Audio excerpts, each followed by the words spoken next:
7 B's A Midsummer Night's Dream.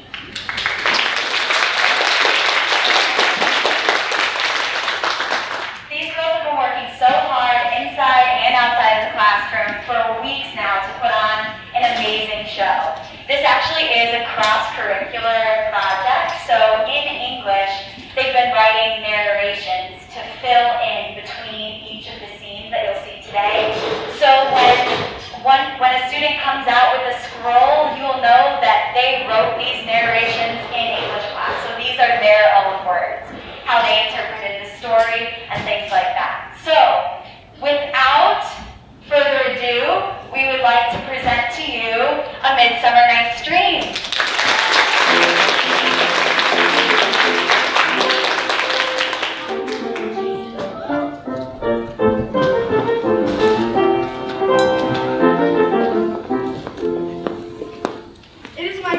Pleasure to welcome you all to this play. You're about to meet my friend Theseus, the Duke of Athens. His wedding is coming up, and he's going to marry Hippolyta, the Queen of the Amazons. Anyways, there's been tension between me and my daughter Hermia. You see, I want my daughter to marry Demetrius, a respectable young Athenian. Hermia wants to marry Lysander, who has bewitched her with his rhymes and smooth talking. Hermia has no choice but to marry Demetrius unless she wants to die or become a nun. Nonetheless, Hermia makes plans with Lysander to run away, and she reveals this plan to her best friend, Helena. Helena is in love with Demetrius and will do anything to make him fall for her. So, Helena decides to tell Demetrius about the plan to run away, hoping for him to see her efforts and love her too.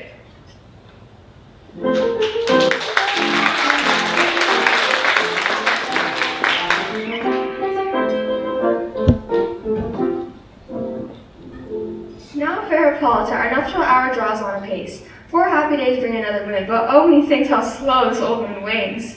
4 days will quickly steep themselves in night. 4 nights will quickly dream away the time. And then the moon, like to a silver bell, new bent in heaven, shall behold the night of our calamities. Hippolyta, I will with my sword and one that love doing me injuries, but I'll wed thee in another key, with pomp, with triumph, and with reveling. Theseus, our renowned Duke. Thanks, good Aegeus. What's the news with thee? Full of vexation come I, with complaint against my child, my daughter, Hermia. Stand forth, Demetrius. My noble lord, this man hath my consent to marry her. Stand forth, Lysander, and my gracious Duke. This man hath bewitched the bosom of my child. Thou, Lysander, thou hast given her rhymes and interchanged love tokens with my child? What say you, fair Hermia? Be advised, Demetrius is a worthy gentleman. I do entreat your grace to pardon me, but I beseech your grace that I may know the worst that may befall me in this case, if I refuse to wed Demetrius. Either to die the death, or to observe forever the society of men. So, for Hermia, question your desires and know of your youth, for if you yield not to your father's choice, you will enjoy the library of a nun. Well then, sweet Hermia and Lysander, yield thy praise title to my son right. You have her father's love, Demetrius. Let me have Hermia's. Lysander, true, he hath my love, and what is mine, my love shall render him, and she is mine, and all my right of her I do instate unto Demetrius. I am, my lord, as well derived as he, as well possessed. My love is more than his, my fortune is fairly ranked, no advantage than Demetrius's.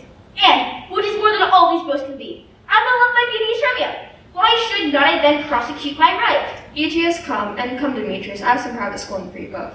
With duty and desire we follow you. How now, fair love? Why is your cheek so pale?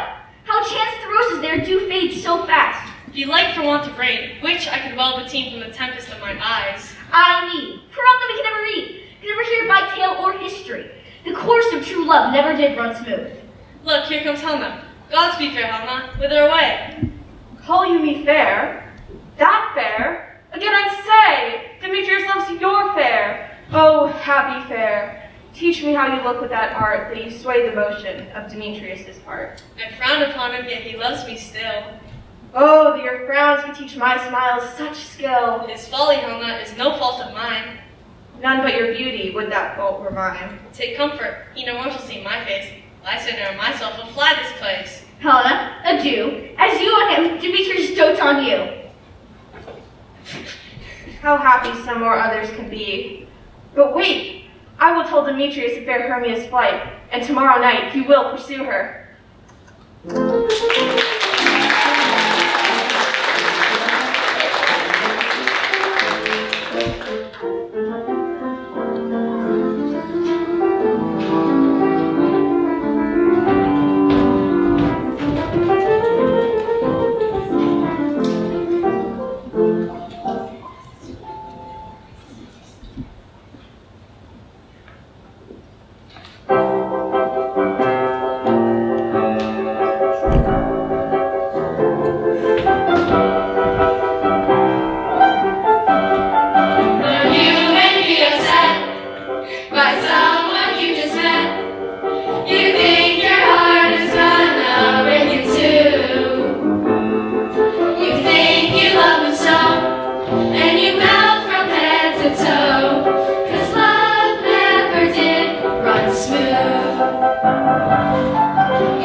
planned their escape, not too far off, a group of some of the finest actors in all of Athens gathered to rehearse a play to be performed at Theseus and Hippolyta's wedding.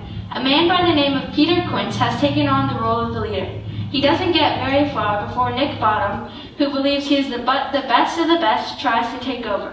Struggling to meet the expectations of their characters and dealing with Bottom trying to take on every role at once, they have a lot on their hands. They also believe that if they perform it too well, they will frighten everyone and upset the royals. So they plan to make sure everyone knows they are not truly their characters, but the actors themselves at hand.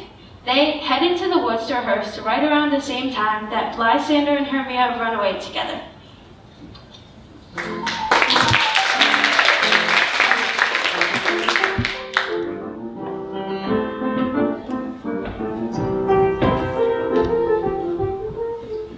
Is all our company here? You bet. To call him gathering, man by man, according to the script. Here's the scroll of every man's name, which is thought fit through all Athens to plan our interlude for the Duke and Duchess on his wedding day at night. First, good Peter Quince, say what the play chains on, then read the names of the actors, and so grow to a point. Narrate.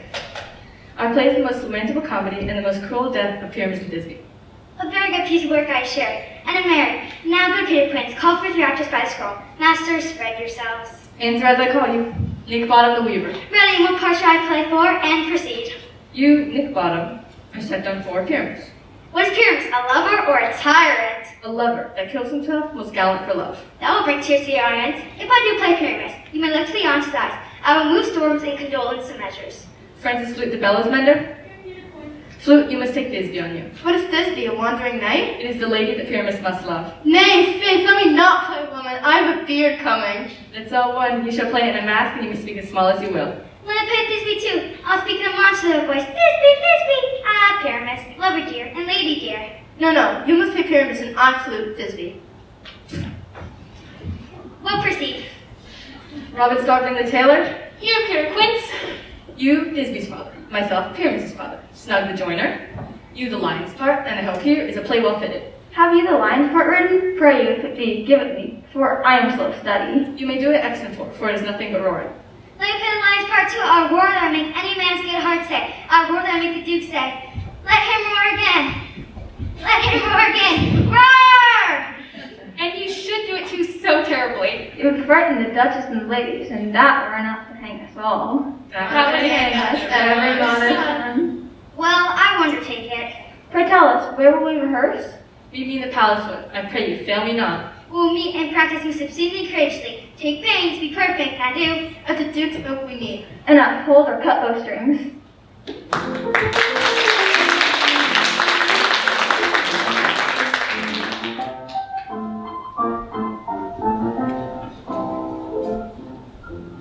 Greetings, ladies and gentlemen, and welcome to this fantastical fairy kingdom. Our queen and king, Titania and Oberon, these shall see in one moment's notice. This couple is not like many others you know. Their moods can affect the nature around them for better or for worse. Both have helpers. For our queen, 'tis Moth and Peace Blossom, and for our king, 'tis Loyal Puck, the Hobgoblin. This Hobgoblin is known to be very mischievous, all right. Now you must know this bit of information. Titania and Oberon have stolen a child. While Titania plans to raise him as her own, Oberon wants the child as a soldier in his very army. This disagreement leads Oberon to put a love potion on Titania's eyes, to make her fall in love with an animal and embarrass her. But then enters Demetrius and Helena. Poor thing, her love's made her blind and completely oblivious to how she is treated by this young man. After Oberon witnesses all of this, he decides to put the love potion on Demetrius's eyes too. What good entertainment this shall be. Now hark, the scene is about to begin.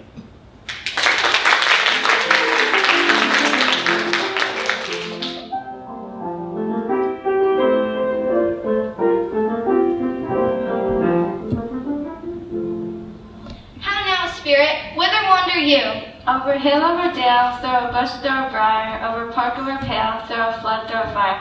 I do wander everywhere, and serve the fair queen, to do her orbs upon the green. The cowslips tall her pensioners be, in their gold coats spots you see. Those be rubies, fairy favors. In those freckles live their saviors. I must go seek some dewdrops here, and hang a pearl in every cowslip dear. The king of spirits all be gone. Our queen and all else come here anon. The king doth keep his revels here tonight. Take heed the queen come not within his sight.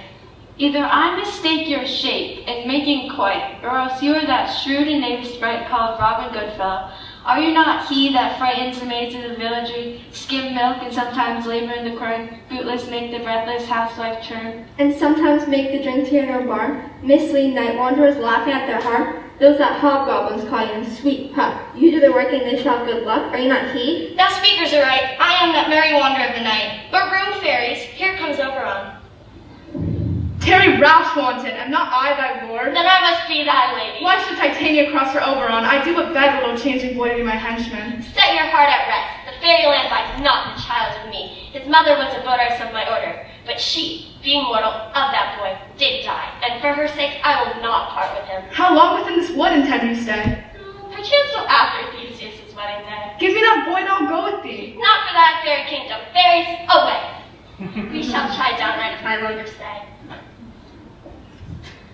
Well, go thy way, thou shalt not from this grove, till I torment thee for this injury. Puck, come hither. Fetch me that flower, the herb I showed thee once. The juice of it on sleeping eyelids laid will make her man or woman madly dote upon the next live creature that it sees. I'll put a girdle round about the earth in 40 minutes. Having once this juice, I'll watch Titania when she's asleep. I'll drop the liquor of it in her eyes. The next thing, then she waking, looks upon, be it on lion, bear, or wolf, or bull, on meddling monkey, or on busy ape, she shall pursue it with the soul of love. But who comes here? I'm invisible, and I will overhear their conference.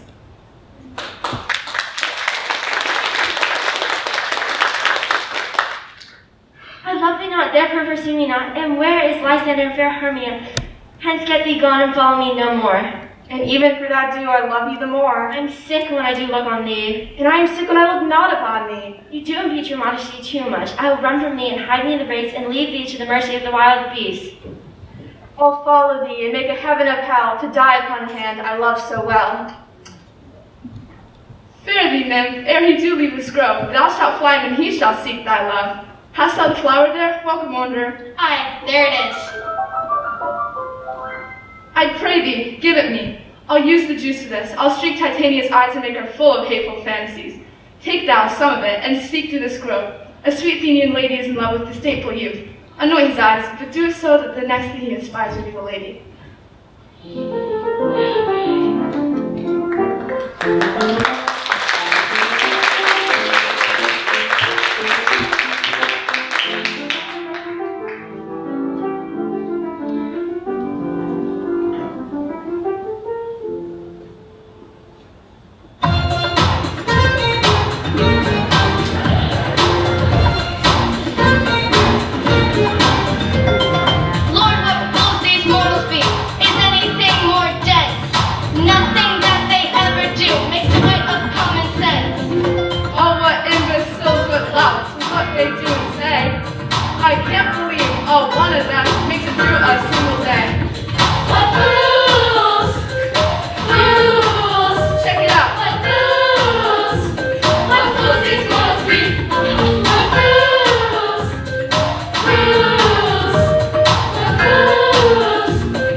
A glimpse into our next scene. And a very juicy scene it is.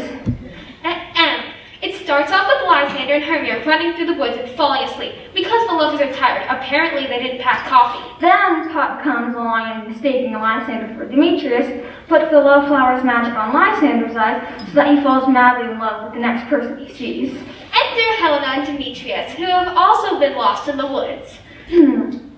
Demetrius leaves poor, defenseless Helena out in the woods by herself in the dark with the wild beasts.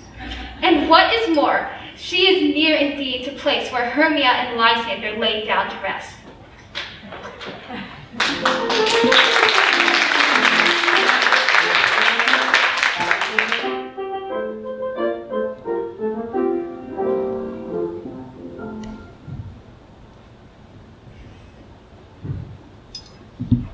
Fair love, you faint with water in the woods, and to speak truth, I forgot her way. Will rest us from here, if you think it good, and tarry for the comfort of day. Be it so, Lysander, find you a bed, for I upon this bank will rest my head. Winter shall serve as a pillow for us both. Nay, good Lysander, for my sake, my dear, lie further off yet. Do not lie so near.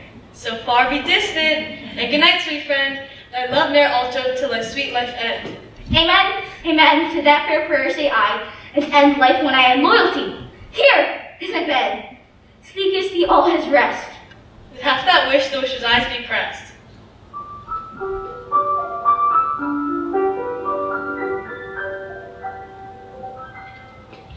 Night and silence.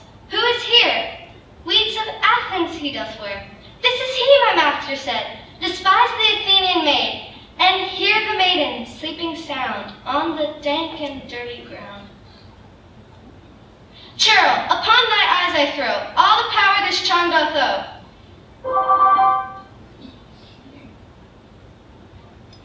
Stay, though thou kill me, sweet Demetrius. I charge thee thus, do not harm me thus. Oh, will that darling leave me? Do not so. Stay, on thy peril, I alone will go. But who is this? Lysander? On the ground? Dead or asleep? I see no blood, no wounds. Lysander, if you live, good sir, awake. And run through fire for thy sweet sake! Oh, fair Helena! Say not so, Lysander. Say not so. Hermia still loves you. Be content. Content with Hermia? No! I do pay the teeny minutes high with her respect. Not Hermia, but Helena, boy love. Will not change a raven for a dove. Wherefore was I to this keen mockery born? When did I deserve this scorn? 'Tis not enough, young man, that I never nor never can deserve a sweet look from Demetrius's eye, but you must flaunt my insufficiency? She sees not Hermia. Hermia, sleep thou then, and never mayest thou come Lysander near. And, all my powers, address your little might to honor Helen and to be her knight!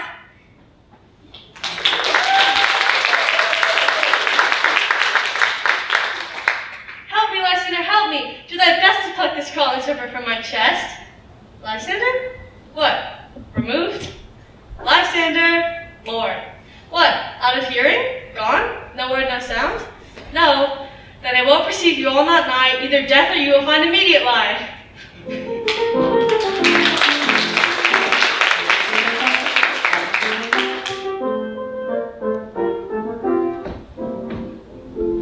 Oh my, I knew things were always tense between Oberon and Titania, but that's just how the relationship was. Now things are getting weird. First, Oberon has that silly little Puck give some poor peasant a donkey's head.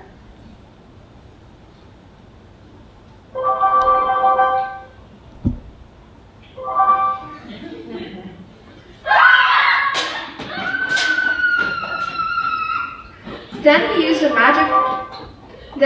magic flower to make Titania fall in love with this fool. What angel wakes me from my flowery bed? I pray thee, gentle mortal, sing again. I love thee. Thanks, mistress, you should have little reason for that. But... Come, wait upon him and lead him to my bower.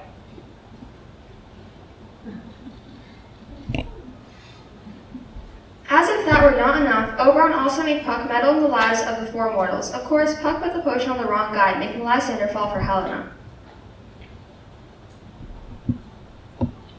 My mistress with a monster is in love. This falls out better than I could devise, but hast thou yet lashed the Athenians' eyes with the love juice as I bid thee do? I took him sleeping. That is finished too. Stand close, this is the same Athenian.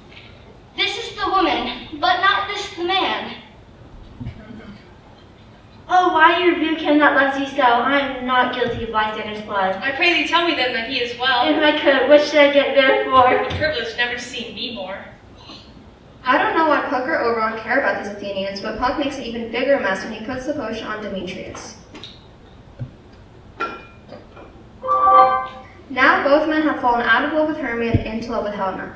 Hermia feels betrayed by Lysander. Helena thinks that Demetrius, Lysander, and Hermia have all joined forces to make fun of her.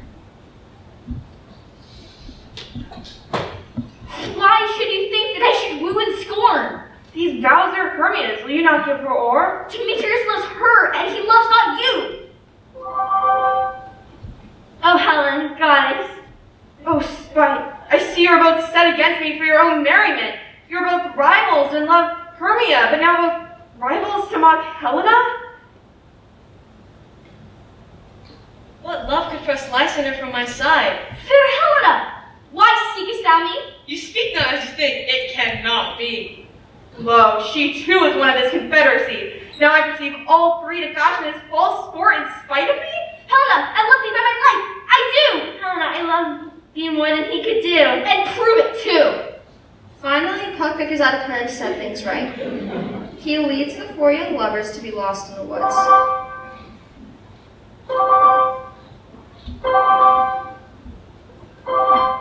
Until they each decide to rest until daylight. Once asleep, Puck removes the curse from Lysander, so he'll go back to loving Hermia.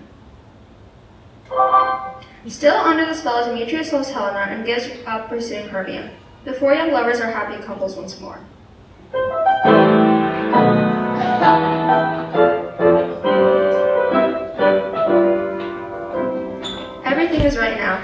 just in time for the royal wedding. But wait, where are Titania and Bottom?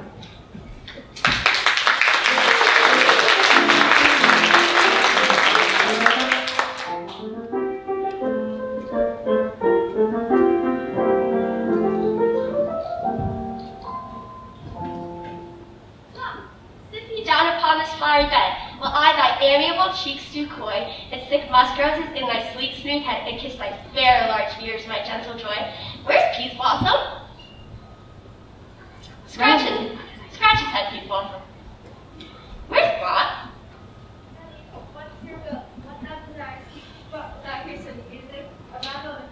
We made. Methinks he has a great desire to a bottle of hay. I can seek the squirrels more than fetch thee new nuts. He would rather a handful or two of dried peas. Come, he wishes to rest some more. Let us not stir him. Sleep thou, and I will wind thee in my arms. Fairies, be gone, and be always away. Yes, Fairy Queen. Oh, how I love thee, how I dote on thee.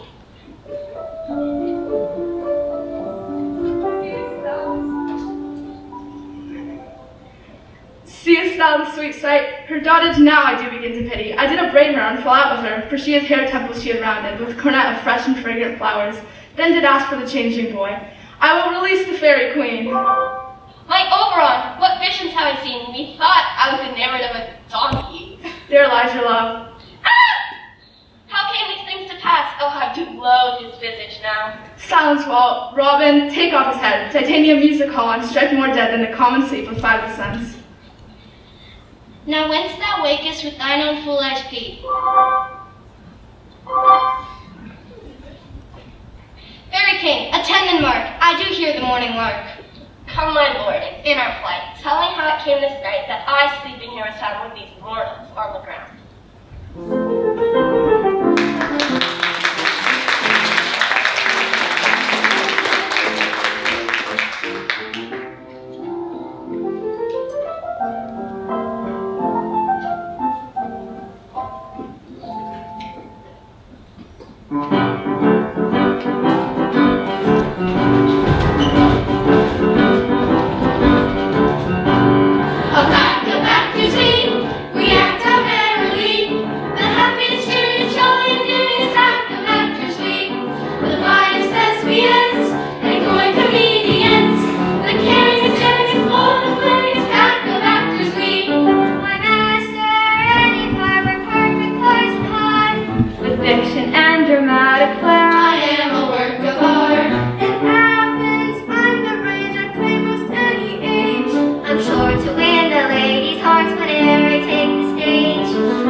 Finally, things seemed to be calming down. Titania would have been insane to actually fall in love with Bottom. He's quite odd, and a mediocre actor. The fact that Puck and Oberon can control anyone's love life with a drop of a flower is, well, terrifying. I'm glad things turned out for us lovers, though. When Theseus found us in the woods, he decided we should all be married at once, and everyone gets what they wanted.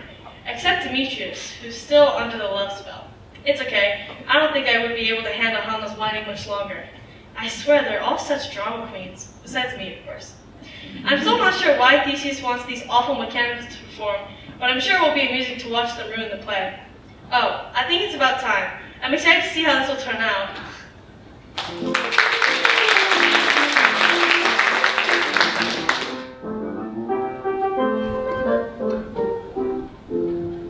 "'Tis strange, my strange than true. I shall never believe such antique fables or fairy toys. But all the story of the night told over, and all their minds transfigured so together, more witnesses than fancy's images engrossed to a great constancy, but howsoever strange and admirable. So please, your grace, the prologue is addressed. Let him approach. If we offend, it is with goodwill. That you should think, we not come to offend, but with goodwill, to show our simple skill. This is the true beginning of our end. The actors are at hand, and by their show, you shall know that you will like to know. Gentles, perchance you wonder at this show, but wonder on, till truth makes all things plain.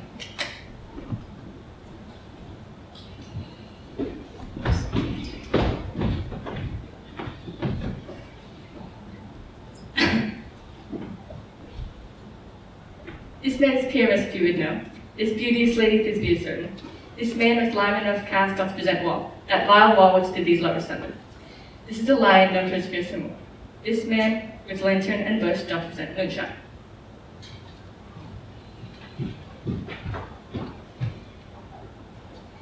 In the same interlude it doth befall, that I one quince by name present a wall, and such a wall as I would have you think, that had in it a crannied hole or chink, to which the lovers, Pyramus and Thisbe, did whisper often very secretly.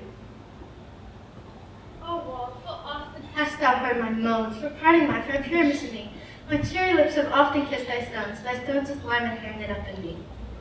I hear a voice now. I will to the chink to see my Thisbe's face. My love, thou art my love, I think. Will you meet me at Minnie's tomb straight away? I come without delay.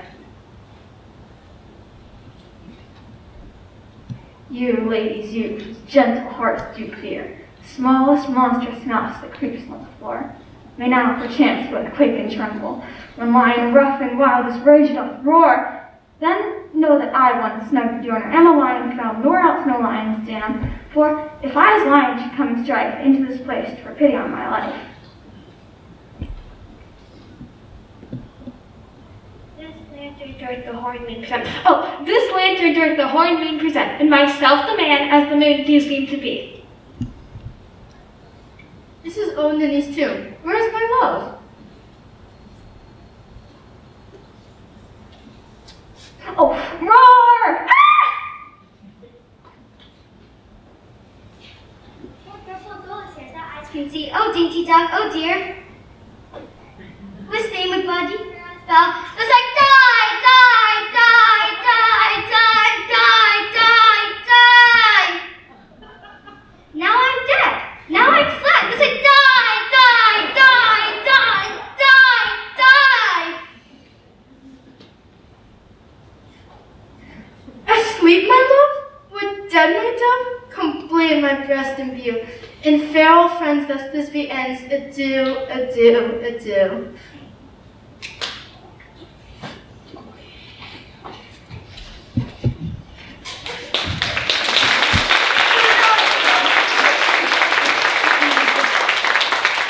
Will it please you to see an epilogue, or hear Virgo's vast dance between two in our company? No epilogue, I pray you. For your play needs no excuse. But come, your Bergamas, and let your epilogue alone. Sweet friends to bed, a fortnight hold our solemnities and nightly revels and new jollities.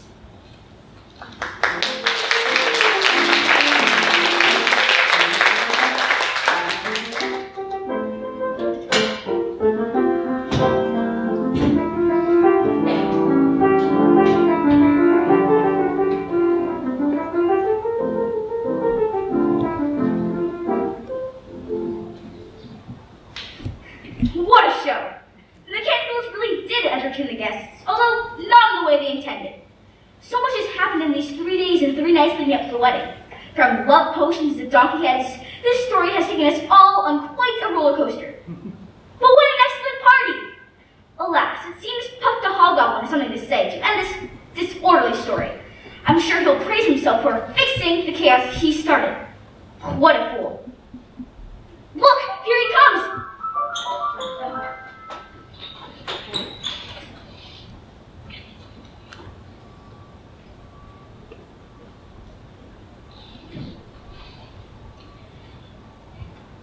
If we shadows have offended, think but this, and all is mended, that you have but slumbered here, while these visions did appear.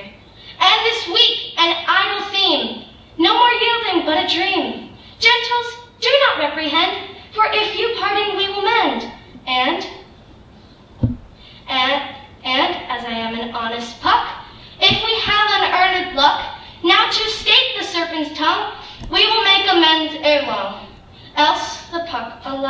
wonderful. So, good night unto you all. Give me your hands if we be friends, and Robin shall restore amends.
That was amazing. Thank you so much, 7B.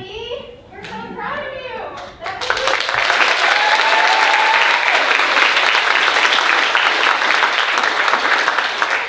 I love seeing all their personality touches, their collaborations. There was a lot of humor in that production for sure.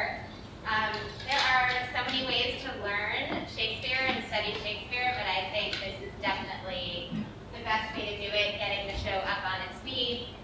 Wonderful costumes, the set, you guys were all mic'd, it felt so professional, and I'm really glad we had a full house to celebrate this production. It's been a really long time since we've been here all together to celebrate our students up on a stage. I wanted to let the parents know that behind you, we have a section of Class 7 students. They actually did their show yesterday. So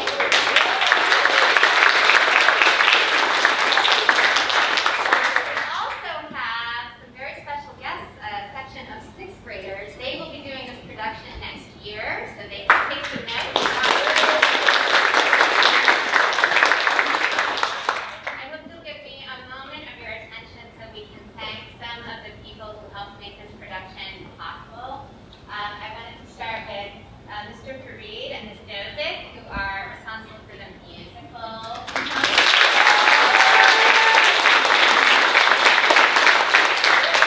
I wanted to thank Ms. Gleason, who did the choreography.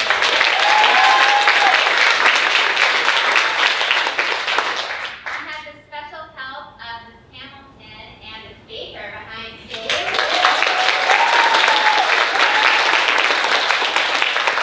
I also wanted to thank especially Mr. Smith and Ms. Joyce. They are seated in the back. Would you mind standing, please?